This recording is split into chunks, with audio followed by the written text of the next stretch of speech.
Hello there, welcome to another edition, exciting one on editorials. My name is Sandra Asante. Today we'll be looking at Tigray Forces accusing AU of bias as well as humanitarian situation worsen in Ethiopia's Tigray region. Stay tuned, I'll be back after the break.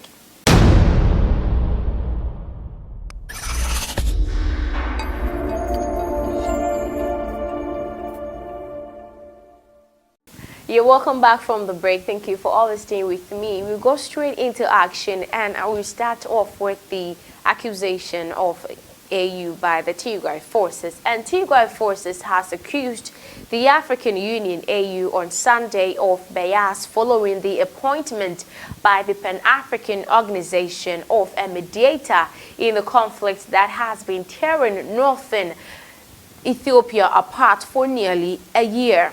It will be naive to think this as a mission could work.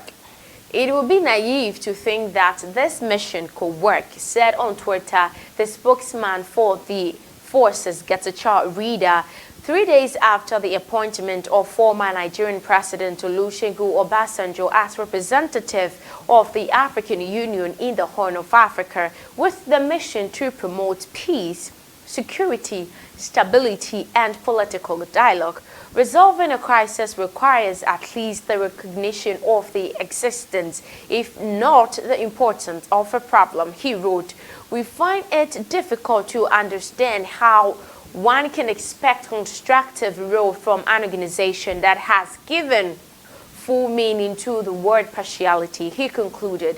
Ethiopian Prime Minister Abiy Ahmed, for his part, has repeatedly rejected any proposal to hold talks with the group.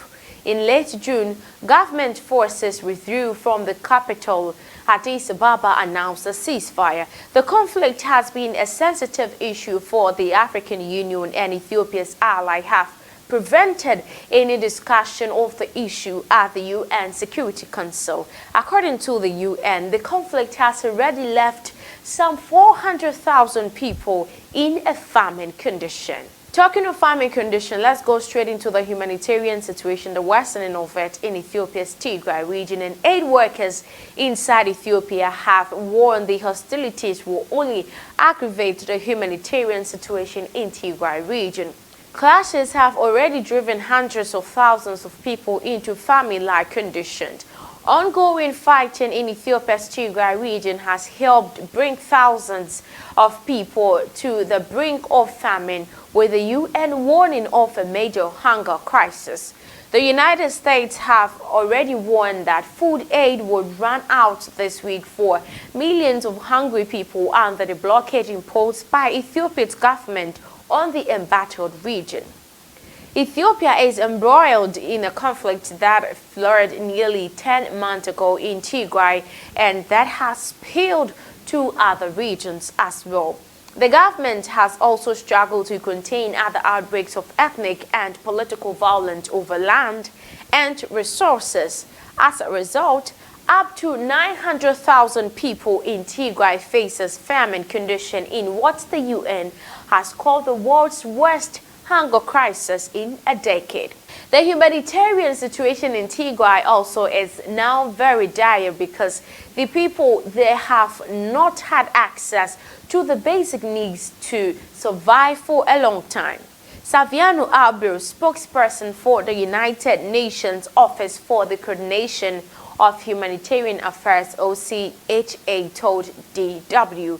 According to OCHA, access inside Tigray is still minimal for humanitarian aid. Estimates indicate that at least 100 trucks of aid supplies are needed every day to meet the needs of the Tigrayan people caught up in this conflict. Since the end of June, we managed to get about 320 trucks, and this, of course, has devastating consequences for the aid operation in the region, Abriel said. We have been working as United Nations in these kinds of crises and conflict all around the world, and we have our own mechanisms to determine who needs assistance. We have no means of collaboration with any part of the conflict in northern Ethiopia, Abriel added.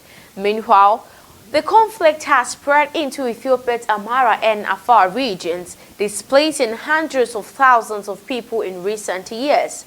Mohammed Hussein, Afar Regional State Emergency Protection and Food Security Chief, told DW that TPLF fighters attacked their territory. Meanwhile, the conflict has spread into Ethiopia's Amhara and Afar region, displacing hundreds of thousands of people in recent weeks. Mohammed Hussein, Afar Regional State Emergency Protection and Food Security Chief, told DW that we need food, shelter, and medical supplies. We also need military support.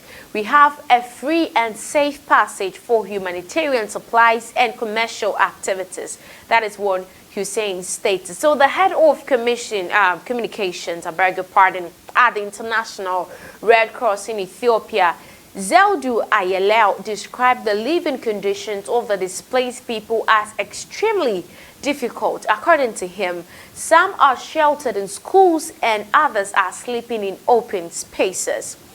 We are trying to help these people in the Amhara and Afar region. For example, we recently distributed basic relief kits of about 24,000 IDPs in the Afar region. Ayelel told DW, adding that they had provided materials including blankets, rugs, sanitary ware, solar lamps, and cooking utensils.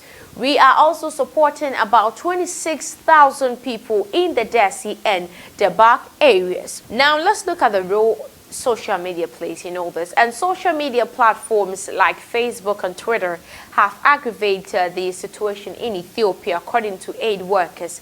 OCHA's Abu says the platforms are very damaging and dangerous for us because the main principles of humanitarian assistance are neutrality, impartiality, and humanity.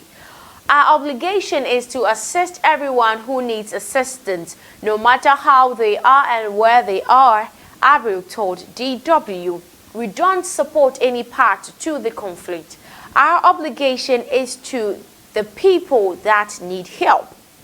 Ethiopia's National Disaster Risk Management Commissioner Matiku Kasa told local media that it is unacceptable for the people of Tigray to repeatedly criticize the government without ensuring that food aid is delivered properly and without fulfilling their responsibilities. But in a separate interview with DW, Matiku said that the access to the Tigray region on the Afar side for humanitarian aid has not been interrupted. On the contrary, it is improving now and going well. DW's effort to reach the Tigray People's Liberation Front TPLF spokesperson Getachew Reda to comment on the situation were futile. Several independent and international organizations also declined DW requests to speak even under conditions of anonymity, saying it would endanger the lives of their local staff. The humanitarian situation in Tigray essentially remains a black box because, in addition to the military standoff, there is an information war being fought, says Ludgas Gandomski, head of the Dachi Wallis Amharic desk. What we do know for sure is the situation is very dire indeed, as people are being deprived of food and medical supplies. The situation is particularly bleak for girls and women. He stated this also. The United States has also criticized the Ethiopian government for not responding positively to proposals for negotiations and instead publicly calling for the mobilization of militias. It equally condemned the TPLF for expanding its military campaigns into Afar and Amhara regions and neighboring Eritrea Defense Forces for reiterating Tigray. The United States has also criticized the Ethiopian government for not responding positively to proposals for negotiations and instead publicly calling for the mobilization of militia. In a statement, Samantha Power, the former U.S. ambassador to the United Nations and current administrator of the U.S. Agency for International Development, USAID, said that TPLF's offensive into other regions will only prolong the conflict and suffering of Ethiopian people. The United States urged the TPLF to halt its offensive with withdrawal its forces immediately from the Amhara and Afar regions. It also urged the Amhara regional government to withdraw its forces from western Tigray and the region government to withdraw its forces immediately and permanently from Ethiopia, Samantha Power said. Both the United States and European Union already raised the alarm over the recent deployment of troops from Eritrea to Ethiopia's Tigray region. Despite Samantha's plea for all warring parties to end hostilities, authorities in Addis Ababa still accuse U.S. aid and other international aid organizations of abetting the conflict and supporting TPLF. In a tweet, U.S. aid rejected the allegation, saying it monitors food distribution to ensure they are supporting the neediest.